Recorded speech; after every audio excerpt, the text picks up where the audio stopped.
नमस्कार, मी संयुक्ता देशमुख आणि तुम्ही पाहत आहात राष्ट्र महाराष्ट्र।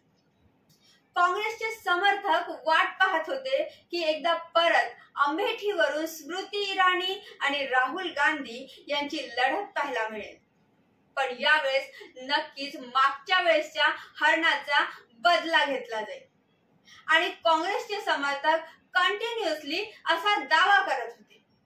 पण राहुल गांधींनी अमेठीतून नाही तर आपल्या आईची सीट रायबरेलीतून लढण्याचा निर्णय घेतलाय आणि या निर्णयाला घेऊन खूप साऱ्या रिॲक्शन येत आहेत। जसं वरिष्ठ पत्रकार अजित अंजुम, सुमित अवस्थी, अभिसार शर्मा आणि खूप सारे पत्रकारांनी या निर्णयाला घेऊन आपले मत समोर ठेवलेले आहे। या पूर्ण रिॲक्शन आम्ही तुम्हाला दाखवणार आहोत। ते पत्रकार जे ग्राउंड रिपोर्टिंग करतात त्यांचे सुद्धा काही रिॲक्शन आम्ही आपल्याला दाखवणार आहोत। जसं सुरुवातीला आपण पाहू की पूर्ण मुद्द्याला घेऊन सुमित अवस्थी यांचं काय म्हणणं आहे। सुमित अवस्थी यांनी एक भलं मोठा पोस्ट करून म्हटलं आहे की राहुल गांधींच्या निर्णयाबद्दल त्यांचं ते पोस्ट आहे आणि ते म्हणतात की रायबरेली ही सोनिया गांधींची सीट होती आणि त्या इथूनच निवर्तमान सांसद होत्या आणि ही सीट गांधी सोडून दुसऱ्या कोणाला द्यावी लागू नये म्हणून सोनिया गांधी ह्या पुष्कळ वर्षापासून रायबरेलीच्या सांसद होत्या आणि रायबरेलीच्या मतदारांनी सुद्धा सोनिया गांधी यांच्यावर जो भरोसा दाखवला होता आणि त्यांना जे निवडून दिलं होतं त्यासाठी त्यांच्या सोबत तिथल्या जनतेसोबत काही अन्याय होऊ नये म्हणून ही जागा गांधी शिवाय दुसऱ्या कोणाला जाऊ नये असा निर्णय हायकमांड आणि गांधी कुटुंबात घेण्यात आला। आता मुलगा आपल्या आईचा वारसा सांभाळणार, मग राहुल गांधी वायनाड बाबत प्रचंड आश्वस्त असताना त्यांच्या नावावर ही बाब कशी आली। आता पहा, सोनिया गांधींशिवाय आजी इंदिरा गांधी आणि आजोबा फिरोज गांधी हेही रायबरेलीचे खासदार राहिलेले आहेत, त्यामुळे या जागेशी त्यांच्या वडिलोपार्जित संबंध आहे। तर राजीव गांधी, सोनिया आणि संजय गांधी हे यापूर्वी अमेठीतून खासदार राहिलेले आहेत। प्रियंकाला निवडणूक लढवायची नाही असे मीडिया रिपोर्ट्स आधीच आलेले होते आणि दोन्ही जागांवर कुटुंबातील 2 सदस्यांनी निवडणूक लढण्याच्या ती ठामपणे विरोधात होती आणि कारण सांगितलं जात आहे की प्रियंका गांधींना असं वाटत नव्हतं की दोघाही बहीण भाऊ एकाच वेळेस आपापल्या जागेवरून आपापल्या सीटवरून फसावं आणि बाकी जागांच्या प्रचारावर त्याचा उलटा परिणाम व्हावा आणि सोबत त्या लढण्याने बीजेपीचे त्या परिवारवादाचे जे हमले आहेत ते अजून जास्त जोरात झाले असते आणि त्यामुळे गांधी नसलेले आणि निष्ठावान असलेले किशोरीलाल शर्मा यांचे नाव अमेठीतून फायनल केले गेले। प्रियंका गांधी आता स्वतंत्रपणे प्रचार करू शकतात आणि जर राहुल गांधी यांनी वायनाड आणि रायबरेली या दोन्ही जागा जिंकल्या तर वायनाडची जागा खाली करून प्रियंका केरळमधील त्या जागेवर उप इलेक्शन मध्ये आपले नशीब आजमावू शकते। रायबरेलीच्या जागेबाबत असं म्हणता येईल की अमेठीच्या तुलनेत ही जागा सुरक्षित आहे। सोनिया गांधी 2019 मध्ये इथूनच 2.5 लाख मतांनी विजयी झाल्या होत्या।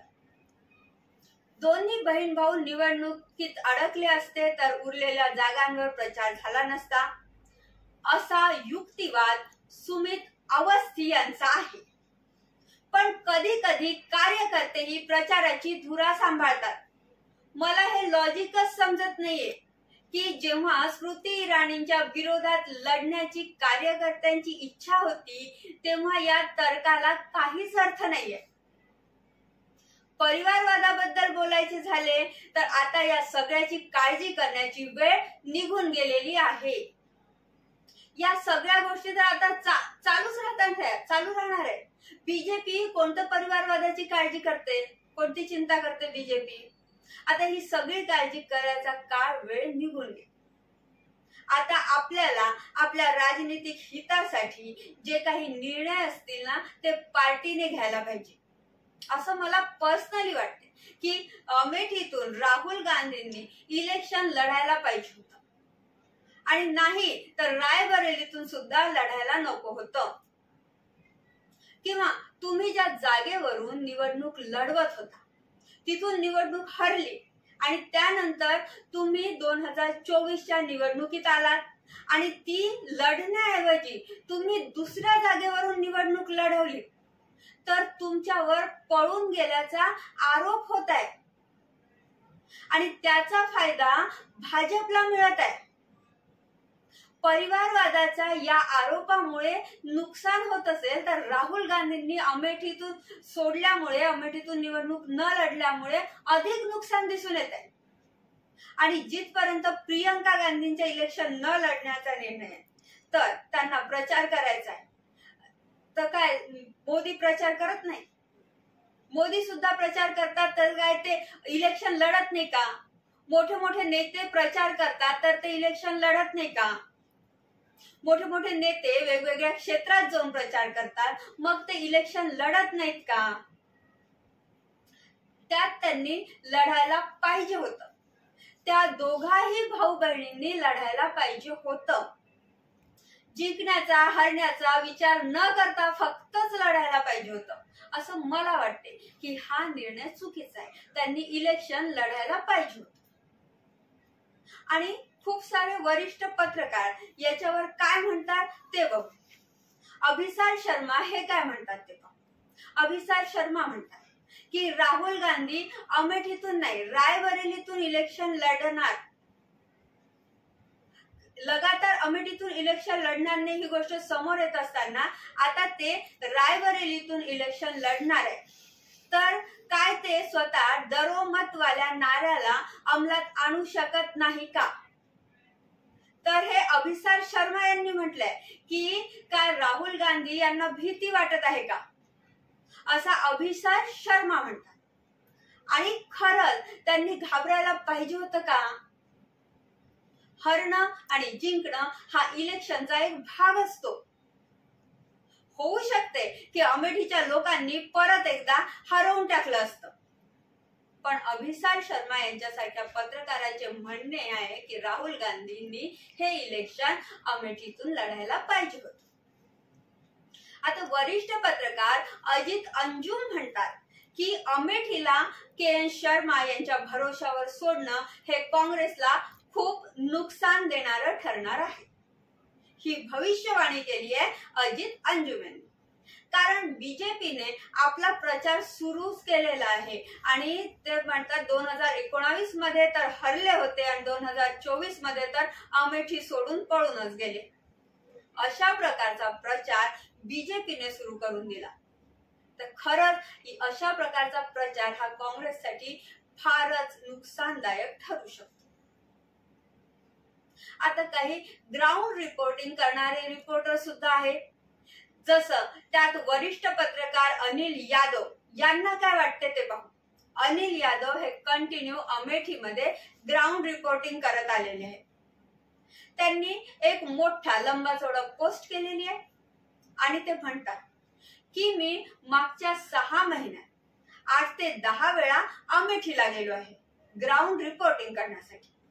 मी हजारो लोकांसोबत बोललो, वेगवेगळ्या जातीच्या वेगवेगळ्या धर्माच्या लोकांसोबत बोललो आणि अमेठीचे लोक खरोखरच 2019 मध्ये राहुल गांधींना हरवल्याबद्दल पस्तावा होतो त्यांना. आणि खास करून ब्राह्मण आणि क्षत्रिय समाजातले लोक राहुल गांधींना घेऊन खूप जास्त उत्साहित होते. अमेठी यावेळेस अशी हालत होती की राहुल गांधी फक्त पंजा घेऊन जरी गेले पाहिजे होते आणि राहुल गांधींना आणि स्मृती इराणींसोबत तर लोकच लढून गेले असते. पण असं वाटते की काँग्रेसच्या या कॅम्पमध्ये अजूनही संघी लोकांची संख्या जास्त आहे. तर अनिल यादव म्हणतात की राहुल गांधी फक्त पंजा घेऊन गेले असते तरी ते जिंकले असते. ते आपल्या ग्राउंड रिपोर्टिंगच्या आधारावर ते आपल्या अनुभवाच्या आधारावर हे सांगतात. एक तर एका वेळेस राहुल गांधींचा हा निर्णय हा खूप साऱ्या पत्रकारांना चुकीचा वाटतो आणि जिथपर्यंत भावा बहिणींच्या फसण्याची गोष्ट आहे तर हे मोठे नेता इलेक्शन मध्ये फसत नाही. ते देशभरात प्रचार करत असतात आणि त्यांनी नुसतं आपले नामांकन जरी केलं तरी लोकांमध्ये कार्यकर्त्यांमध्ये उत्साह येत असतो. जसं पीएम मोदी आणि अमित शहा यांच्यासारखे नेता ते काय आपल्या सीटवर फसतात का? ते सुद्धा देशभरात आपला प्रचार करतात. राहुल गांधी पुष्कळ वेळा आपला एक डायलॉग वापरत असतात की डरो मत. मग राहुल गांधींनी स्वतः पण नाही घाबरायचं होतं ना आणि प्रियंका गांधींना पण घाबरायला नाही पाहिजे होतं.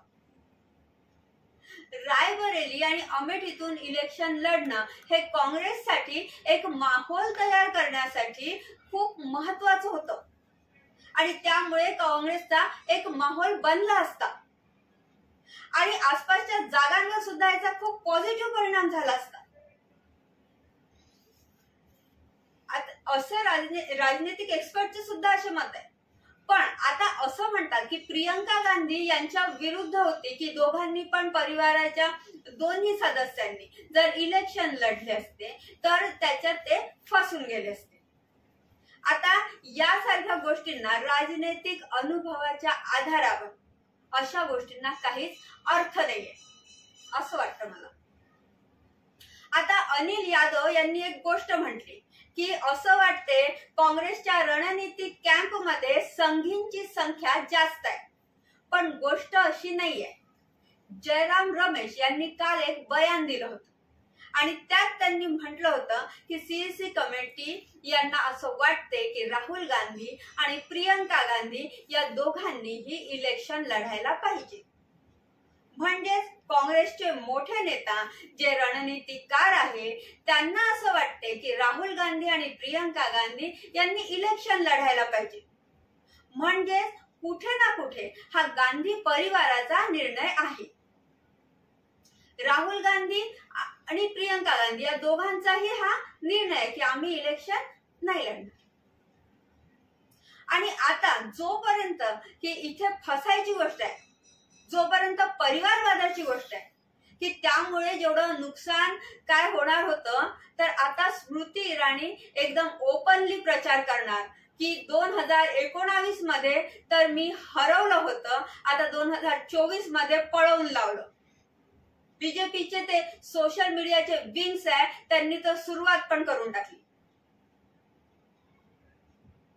की पहा राहुल गांधी किती डरपोक निघाले आणि त्यांनी खरंच हा डरपोक सारखा निर्णय घेतला. यात काही दुमतच नाहीये. पण यातून एक मेसेज जातो की जर तुम्हाला इलेक्शन लढायचं होतं तर 2 सीटवर इलेक्शन लढायचं होतं तर वायनाड आणि अजून एक सीटवर जर इलेक्शन लढायचं होतं तर ती अमेठी का नाही. रायबरेलीवरून प्रियंका गांधी सुद्धा लढू शकली असती आणि जर प्रियंका गांधींना ते इलेक्शन नाही लढायचं होतं तर राहुल गांधींना आपल्या परंपरागत सीटवरूनच इलेक्शन लढायला पाहिजे होतं. ही कार्यकर्त्यांच्या मनोबलाची गोष्ट होती. रायबरेलीतून नसतंही लढलं कोणी तरी गांधी परिवारातील सदस्य जरी रायबरेलीतून इलेक्शन नसते लढले तरी इतकं नुकसान झालं नसतं आणि अमेठीतून ते हरलेही असते तरी एक सीटच्या संख्येपेक्षा देशभरात जो इलेक्शन लढण्याचा संदेश जातो, एक सीट हरण्या जिंकण्यापेक्षा देशभरात जो संदेश गेला असता की काँग्रेस कशा प्रकारे इलेक्शन लढते, इलेक्शन मध्ये जनतेमध्ये हा संदेश कायम ठेवणं जरुरी असते की आमची पार्टी एकदम तगड्या पद्धतीने इलेक्शन लढते आहे आणि खूप साऱ्या सीट्सवर याचा असरही पडतो. तर इलेक्शन मध्ये हरणं जिंकणं चालूच असते. अमेठीच्या लोकांनी एकदा परत राहुल गांधींना हरवलं असतं तरी इतका खराब मेसेज गेला नसता जेवढा की सीट बदलल्यामुळे गेला. असं खूप साऱ्या पत्रकारांचं म्हणणं आहे. तुम्हाला राहुल गांधींच्या आणि प्रियंका गांधींच्या या निर्णयाबद्दल काय वाटते, ज्या निर्णयाला खूप सारे पत्रकार चुकीचं ठरवत आहेत आणि बऱ्याच पत्रकारांना वाटते की हे बरोबर आहे। तर त्याबद्दल तुम्हाला काय वाटते हे आम्हाला कमेंट बॉक्स मध्ये कमेंट करून नक्की कळवा। परत भेटू एका नव्या विषयासोबत। तोपर्यंत पाहत रहा राष्ट्र महाराष्ट्र। आमच्या चॅनलला लाईक करा, सबस्क्राईब करा आणि व्हिडिओला जास्तीत जास्त शेअर करा। धन्यवाद।